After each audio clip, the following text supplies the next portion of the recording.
ultimately I'm brutally honest, and I'm honest to a flaw. And so I was then retaliated against.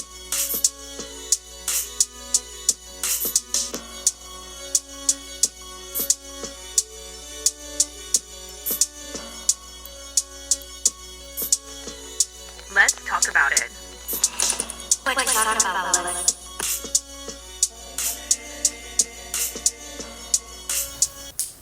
Welcome back, guys. Welcome to Fight for Your Rights Friday. I'm your host, Via. You can call me V. And let's talk about the Nashin FARAJI and the Fox suit. Let's talk about it. So I am doing an unfiltered Fight for Your Rights. I'm not going to talk about a number of different topics. I am actually going to keep it focused on this lawsuit because this is so relevant to what I'm actually going through in my personal life. And for those who have seen my videos, there is a racism, discrimination, and sexual harassment video. It is the first video I posted on this channel. This is one of the reasons I started this channel. This was not the type of channel I thought I was starting.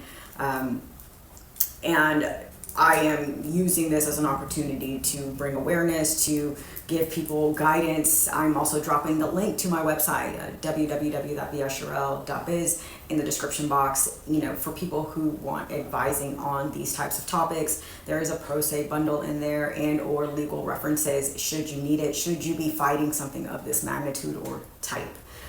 Moving on, let us talk about this lawsuit. And while I'm not going to go into great detail on the suit itself, it's a number of pages, 40 something pages, and I did read it. And what I'm seeing is that Nashin, Miss FARAJI, poor thing, we are well aware that, the lawsuit implicates Joy Taylor, it implicates Skip Bayless, Charles Dixon, but it also implicates her management team, right? Her boss, Peretti, is mentioned numerous times for her lack of management skill. And I think that that's one of the first places I want to start, right? You have to understand that in this suit, there is a very serious sexual assault, sexual harassment component to this, a sex discrimination piece. There's a labor law piece where she wasn't being paid adequately. There's also, just racism and discrimination where her ethnicity and her English as a second language was being targeted at one point. I want to talk about how she handled a lot of this and why it's important to understand, because what we see is she is treated by her management in a very nonchalant, disregarding fashion. Just ignore it, or just get comply with her request, just do what they're asking you to do. And at one point her management even comes out and tells her that they don't like her. Like Reddy actually said, I'm not a fan of you, I would like to cancel the show, I don't want you here. And I think that when you start to understand what she was dealing with from her management side, and when you start to understand that she was being assaulted because she was touched inappropriately by Dixon, and Bayless is offering her money for sex and trying to coerce her into sleeping with him, it begins to feel very multidimensional. What do I mean by that? I mean, she was getting hit on every side. There is the piece with Joy Taylor, and this is part of the reason I'm having this conversation, because Joy Taylor has seemingly taken over the conversation about Nashin's suit with Fox and FS1. Joy Taylor became the topic of discussion when this woman who was actually harassed, who was actually dealing with discrimination, who was dealing with poor workplace management, who was dealing with labor issues, who was dealing with racism, discrimination, and a slew of other issues, is filing a very credible and legitimate suit. And what we're talking about is Joy Taylor. And we're talking about Joy Taylor, why? Because Joy Taylor is said to have had these extramarital relationships and or professional workplace relationships with other people.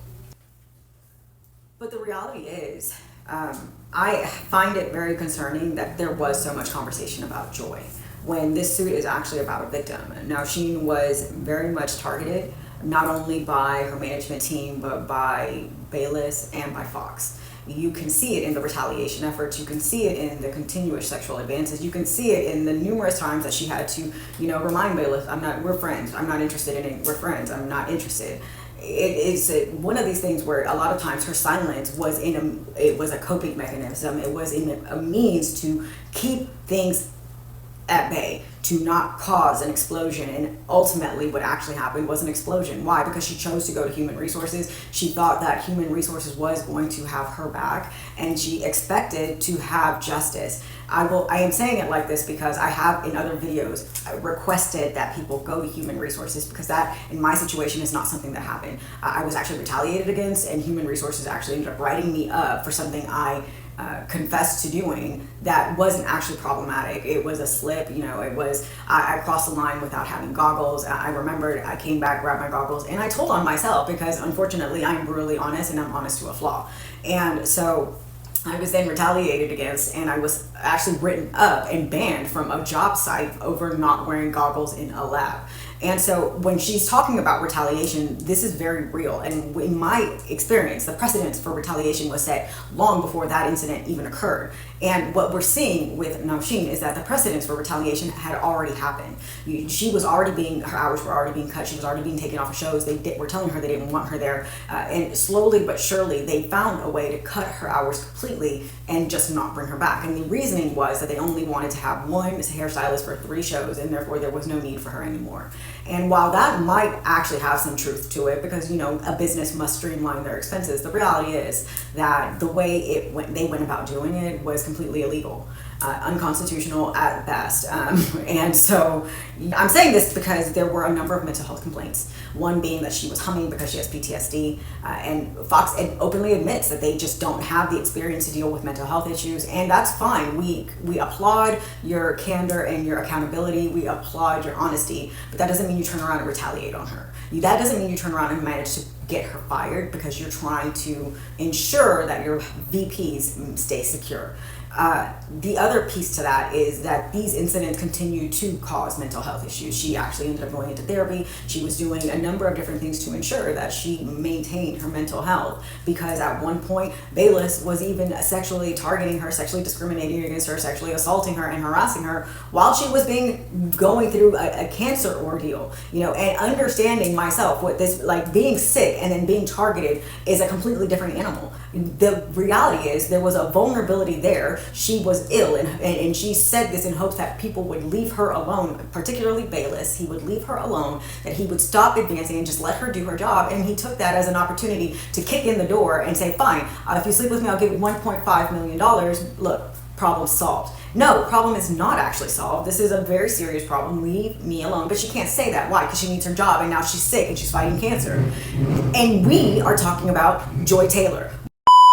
We're talking about the mixed race woman, and I say that intentionally, who apparently found no issue in sleeping with her boss, who apparently found no issue in sleeping with her co-anchor to get on a different show, who apparently just seemingly thinks that it's okay to, throw her sexuality around to get a promotion.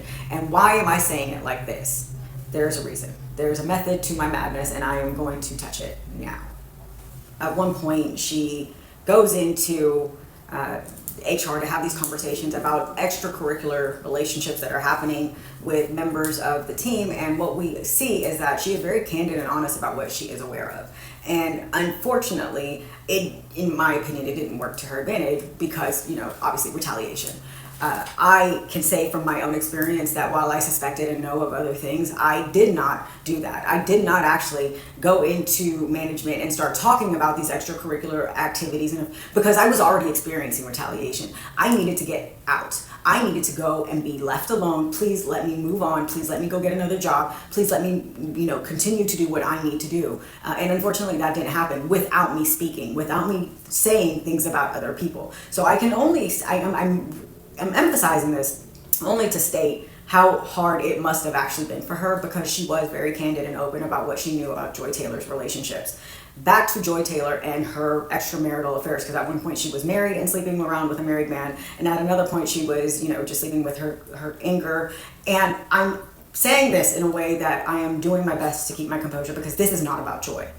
She even says it in one of her, conversations with HR. I don't really care. I didn't think it was a big deal. It's not for me to judge Joy's relationship with these people. And while she does say that, morally speaking, this is not how she chooses to behave, and this is not the type of association she wants to have, she did say it to HR because it's not her business and she doesn't actually care. I definitely align with what she's saying. I don't believe in adultery. I don't believe in extramarital affairs. I've never cheated on anyone. I don't have one night stands. I am not putting myself on a moral high ground. I'm just a rape survivor, right? I am traumatized. I'm still working with my therapist. And I understand why she was behaving that way. She doesn't care. I don't care what you do. It's not right. It's not me for me to judge. I'm going to go. I'm going to leave. And so to understand that she isn't trying to be the problem, she's just trying to stay out of the problem, is something that I understand very well. And why am I so frustrated? I'm frustrated with the perception that, you know, women can ride dick to the top. And I'm using this very heavy language with intention, because there are women like Nausheen, like me, who are out here and we're actually fighting this. I'm in federal court fighting sexual assault, because it happened on the job, and she lost her job, and she has a child, and I have a child, and I have not worked in 25 months in my corporate IT environment. Thank God I have a business. A large part of my income, a large part of my monetary gain was attacked because I refused to let this man rape me. And so what I am actually advocating for is that women, all women, stop. Just stop riding dick to the top, because the ones of us who don't want to do it get screwed. We get screwed badly. And I don't know how else to say that, except, you know, if you can do that without screwing us over, do you. But why is it that the ones who don't want to have sex with their bosses end up paying the price for it? Why is it that we are the ones who are seen as these problems? Because I was called combative. I was made out to be an aggressive person, and she was too. She was made out to be unqualified. I experienced that as well. I wasn't qualified to do my job. I didn't know what I was doing. She was made out to be all these things that she's not. And the reality is, it's very disheartening and it's very concerning. You know, we have this example of a woman like Kamala who ran for president, and I don't know the specifics around her relationship with her ex. I do know he was married. I don't know if he was separated. I'm not sure. I do know that this is the first female we had running for president in this country, and I couldn't vote for her because from my perspective, where I stand, I was being ostracized and retaliated on. I mean, I suffered greatly. And, you know, here she is being rewarded with the highest honor in the land because she opted to have sex with a married man. And this is not the only reward she has yielded from it, but to be fair, we don't have to go into the timeline from her affair to, you know, the accolades that followed. I will digress, but it is true. I was robbed of the opportunity to vote for the first female president because of the fact that I went through this experience. I can't vote for a rapist because I'm a rape survivor. I was one of the few in this election who just didn't have a voice. I was robbed of my God-given American right. I have been robbed of my God-given American rights for 2+ years. And this is something that I'm not sure how else we can address. It is serious. The reason women are acting the way they are with the feminist movement is because of situations like this. We are entitled to equality in the workplace. You don't get to sleep with me just so that I can keep my job. I don't have to turn into a prostitute or a whore so that you can feel like you are, you know, the man that you think you are, but you're actually not. I don't care what you think or why you think it. I am not your property. Just because I'm black doesn't make me your slave. You don't get to force yourself on me. I don't know how else to say this. And now she is not black, but she is Persian. She was treated unfairly because she was not native born American and not native English speaker. I'm not sure how else we can get this message across, but this is the message. The message is that we as women are going to have to change what corporate looks like for women. Because there are women who use their sexuality to their advantage to climb the corporate ladder. And I'm not knocking you. I am knocking the fact that this now puts me in a position of having to walk away from my 15-year IT career because I refuse to. What is the solution? I know it was heavy. I know it's heavy. And I'm just asking, what is the solution? As always, peace, love, and light. I love you guys. Drop it in the comments. Let me know what you think.